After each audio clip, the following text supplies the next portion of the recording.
मित्रांनो, आजचा video MH. Nursing CET 2026 या एक्झामसाठीचा मोस्ट रिक्वेस्टेड व्हिडिओ असणार आहे. कारण बऱ्याच स्टुडंट्सचे मेसेजेस येत होते, कमेंट्स येत होते, की मॅम फिजिक्सचे इम्पोर्टंट एमसीक्यूज घेऊया. तर आजच्या व्हिडिओमध्ये आपण असेच प्रश्न घेऊन आलो आहोत, जे एक्झाममध्ये विचारले जातात. मित्रांनो, मी धरती तुमची एज्युकेटर ग्लोबल ऑनलाईन या यूट्यूब चॅनलवरती तुमच्या सगळ्यांचं स्वागत करते. आणि आजच्या व्हिडिओमध्ये आपण प्रत्येक प्रश्नाचं डिटेलमध्ये एक्सप्लेनेशन पाहूया. त्यासोबतच कमी वेळेत क्वेश्चन कसा सॉल्व्ह करायचा ते देखील पाहूया. मित्रांनो, एम.एच. नर्सिंग सीईटी 2026 या एक्झामसाठी आता नियरली 55 टू 60 डेज रिमेनिंग आहेत. आणि या एवढ्या कमी दिवसामध्ये जर तुम्हाला complete syllabus with revision cover करायचं असेल, तर तुम्ही आपली बॅच ही नक्कीच जॉइन करायची. 5 तारखेपासून सुरू झाली. यामध्ये तुम्हाला फुल सिलेबस रेग्युलर लेक्चर्स मिळतील, recorded lectures, full syllabus plus chapter wise test series 2000 plus MC question bank. आता या दोन गोष्टी खूप महत्वाच्या असणार आहेत, कारण यामधूनच प्रश्न तुम्हाला एक्झाम मध्ये विचारले जातात. यासोबतच फुल सिलेबस नोट्स देखील मिळणार आहेत. आता मित्रांनो, या सर्व गोष्टी तुम्हाला फक्त 2999 रुपयामध्ये मिळत आहेत. आता ही जी प्राइस आहे ती ऑफर प्राइस सुरू आहे. याची प्राइस आधी 5000 रुपये इतकी होती. आता मित्रांनो, नर्सिंग सीईटी सोबतच आपल्याकडे PCM CET, PCB CET, JEE NEET या एक्झामचे देखील कोर्सेस आहेत आणि त्यासाठी देखील सेम फॅसिलिटी अवेलेबल आहे. चला तर आता क्वेश्चन्स कडे वळूयात. फर्स्ट क्वेश्चन आहे, the image form by a plane mirror is. Options are real and inverted, virtual and erect, real and erect, virtual and inverted. तर करेक्ट ऑप्शन असेल option B, which is virtual and erect.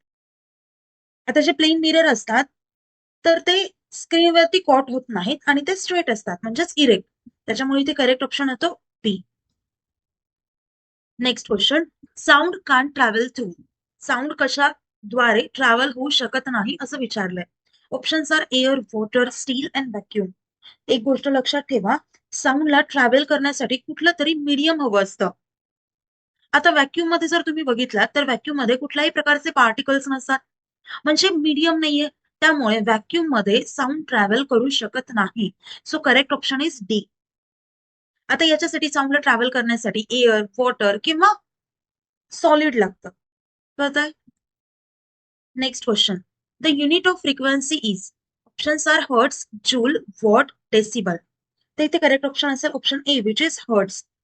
Frequency म्हणजे काय असतं? Frequency means number of vibrations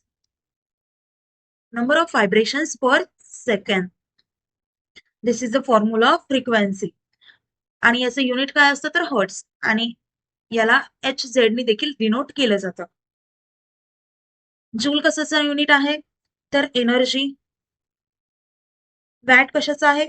power. And decimal, decibel हे एक लाऊडनेसचं unit आहे. कळतं? Next question, loudness of sound depends on. We know the unit of loudness, which is decibel, right? आता इथे विचारलंय लाउडनेस कशावरती डिपेंड असतं. Options are frequency, speed, wavelength, amplitude. So the correct option is amplitude. Because loudness depends on height of sound waves and height of sound waves is known as amplitude. So the correct option is D. आता इथे अजून एक term आहे which is frequency. Frequency कशावरती depend असते तर pitch वरती.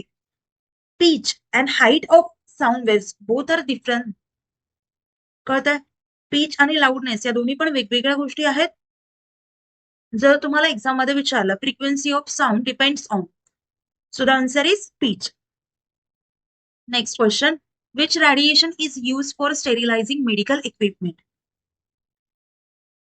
Options are infrared rays, ultraviolet rays, gamma rays, microwaves.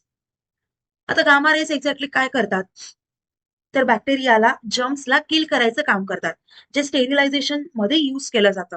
त्यामुळे ते करेक्ट ऑप्शन आहे ऑप्शन सी. इन्फ्रारेड कशासाठी यूज केलं जातं तर हिटिंग मध्ये. अल्ट्राव्हायोलेट रेज हे स्किन किंवा वॉटर प्युरिफिकेशन साठी. आणि मायक्रोवेव्ह आपल्याला माहिती कुकिंग साठी यूज केले जातात. इथे करेक्ट ऑप्शन काय असेल option C, which is gamma rays. Next question, the device that converts electrical energy into mechanical energy. मित्रांनो पहा, मी जे क्वेश्चन्स घेते त्याचा आधी बेस तुम्हाला माहिती असणं खूप गरजेचं आहे. प्रत्येक टॉपिकचा आधी फाउंडेशन क्लिअर करा आणि त्यानंतर त्याची बेसिक आयडिया आल्यानंतर तुम्ही एमसीक्यू सॉल्व्ह करायला जा. नाहीतर तुमचा कॉन्फिडन्स लो होणार आहे. आता असंच बेसिक पासून जर तुम्हाला लर्न करायचं असेल तर आपला कोर्स तर आहे, तो तुम्ही नक्कीच जॉइन करू शकता. आता इथे क्वेश्चन आहे, the device that converts electrical energy into mechanical energy. Options are generator, electric motor, transformer and battery. So the correct option is B, which is electric motor. Electric motor changes electrical energy into mechanical energy, which is motion. Next question. Which of the following has the highest speed? Options are sound waves, water waves, light waves, seismic waves. तर इथे correct option असेल option C, which is light waves. Light travels fastest specially in vacuum. आता light जी आहे ती सगळ्यात जास्त travel करते आणि जर तुम्ही कोणत्या मीडियम मध्ये जास्त फास्ट ट्रॅव्हल करते असं विचारलं तर ते व्हॅक्युम असेल. ओके. आता इथे साऊंड वेव्स पण आहेत जे स्लोअर असतात. वॉटर वेव्स हे खूप जास्त स्लो असतात आणि सिस्मिक वेव्स मध्ये सगळ्यात जास्त स्लो असते स्पीड. कळतंय? नेक्स्ट क्वेश्चन आता. Heat transfer in solids mainly occurs by. Options are convection, radiation, conduction, evaporation. तर करेक्ट ऑप्शन असेल option C, which is conduction. In solids heat moves particle to particle. त्यामुळे ते correct option असेल C. जर तुम्ही liquid आणि gases मध्ये विचारलात तर ते कन्व्हेक्शन होईल. कळतंय? Next question. The boiling point of water at normal atmospheric pressure is.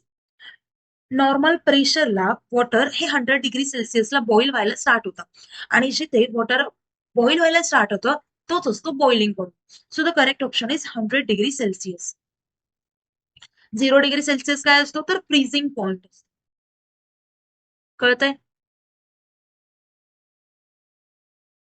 Next question. Which quantity remains constant in uniform circular motion? Options are velocity, acceleration, speed, direction. So the correct option is option C, which is speed. आता इथे circular motion मध्ये direction नेहमी change होते पण speed constant असते. कळतंय? त्यामुळे correct option असेल ऑप्शन सी. आता मित्रांनो आपला हा जो कोर्स आहे तो जॉईन करायला विसरू नका, कारण यामध्ये फ्री ऑफ कॉस्ट मेंटरशिप आणि काउन्सिलिंग देखील मिळणार आहे. म्हणजे एक्झाम झाल्यानंतर तुम्हाला कॉलेजमध्ये ऍडमिशन घेईपर्यंत आमचा फुल सपोर्ट असणार आहे. आणि जर तुम्ही ही बॅच जॉईन केली तर आमची गॅरंटी आहे तुम्हाला ईच एक्झाम मध्ये 95+ पर्सेंटाईल नक्कीच पडतील. आता कोर्स जॉईन करायचा असेल तर दिलेल्या नंबरवरती कॉन्टॅक्ट करू शकता किंवा प्ले स्टोअरवरती जाऊन गुगल ऑनलाईन ऍप हे डाउनलोड करून एनरोल करा आणि तिथून देखील तुमचा कोर्स एनरोल करू शकता. आता मित्रांनो कुठल्याही प्रकारचे डाऊट असतील तर मला व्हिडिओ खाली कमेंट करून सांगा आणि या व्हिडिओमध्ये तुमचे फिजिक्सचे किती क्वेश्चन्स रॉंग झाले, एक्झॅक्टली कुठे रॉंग होत आहे ते देखील मला कळवा, म्हणजे नेक्स्ट व्हिडिओ मला त्यावरती बनवता येतो. आता मित्रांनो आपलं लेक्चर इथेच एंड करूया. थँक्यू. Nice day. बाय.